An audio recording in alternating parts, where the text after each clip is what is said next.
today's video, I'm going to be showing you a design, and actually over the course of the next week or so, I'm going to be showing you, or 2 weeks, more work from this set of designs that I did for a company that commissioned me to make these for them, and they were going to send me the final video that they came up with, and I was going to publish that. They never sent it to me, and I hate having this work just sitting there not being used and not being seen.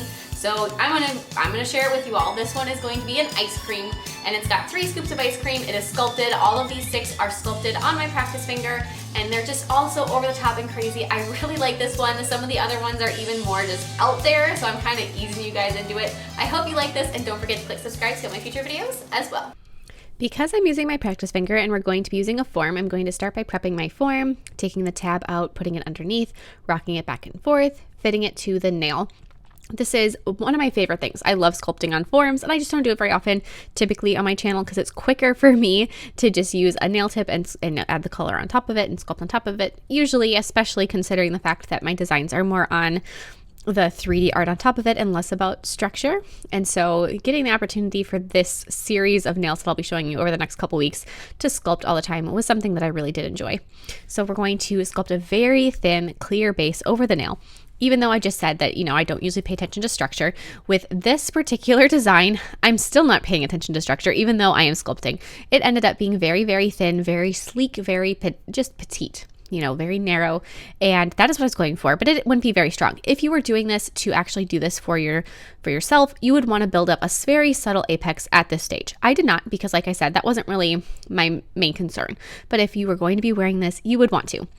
I added a little bit of a shimmery white acrylic from the cuticle to about the free edge, and now I'm going to begin sculpting all of the 3D art. I gently filed the side walls of this nail. I did not file the top. I'm not trying to take any thickness off of the top of this nail.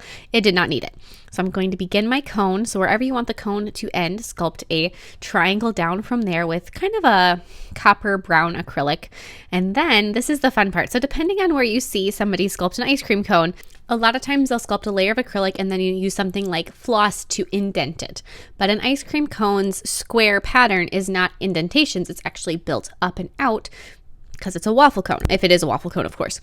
So with that in mind, you don't want to make those little indentations. You actually want to sculpt stripes that are 3-dimensional coming out towards you, which is how we're going to do it and how I decided to do it for this, just because it was so much more realistic than the way you typically see an ice cream cone sculpted, and actually the way that I have done it in the past. I've also not sculpted the texture to the ice cream cone and just painted it in. There's different little sideways ways to do it, or shortcuts.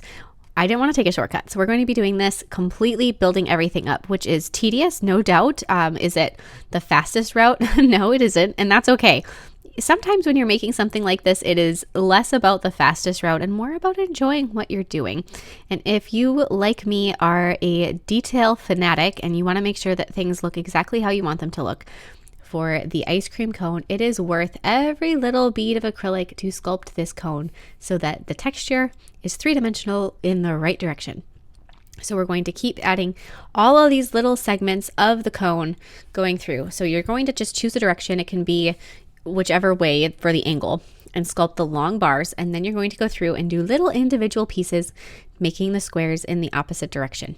Once you're done with that, then we're going to take our ice cream colors. I'm going to start out with a pink for strawberry and just kind of press it out, and then I'm going to take a floss pick and the pointy end of it. You can use a toothpick or a dotting tool, and I'm going to add a little texture to the very end of the scoop. And I'm going to round it out just a little bit so it's not quite so flat as it was. When you're using a floss pick or anything like that to make that type of a texture, you want to make sure that you dip it first into some acrylic powder, either the same color that you're using or clear is usually what I go with, and then it'll prevent it from sticking. Now we're going to be adding our second scoop, and I know in the intro I said I did 3 scoops. I did 2. Sometimes I say the weirdest things, and 2 scoops of ice cream, a pink one and a purple one, and I have never, until actually a couple weekends ago, had purple ice cream. I had grape ice cream, which I thought was really weird. I wasn't a big fan, but it was that exact color, so I guess that one is a strawberry and a grape scoop of ice cream on this particular cone. So you could switch it up and do whatever your favorite flavors are. If it's not grape, I probably wouldn't do purple, unless you just like the colors, which is why I picked them. I sculpted a little stem for a cherry on a nail form backing, and then using a glittery burgundy color, I'm going to sculpt the actual cherry on top. Once you are done with all of this sculpting and you're happy with the entire design, You can go through and do a little bit of acrylic paint just to detail some things, add some more depth to it if you would like. I obviously am, as I said before, a detail fanatic, so adding more depth is kind of where I do everything.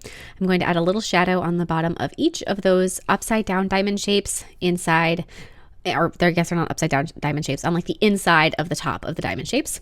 And then a couple little highlights to the cherry and the ice cream flavors.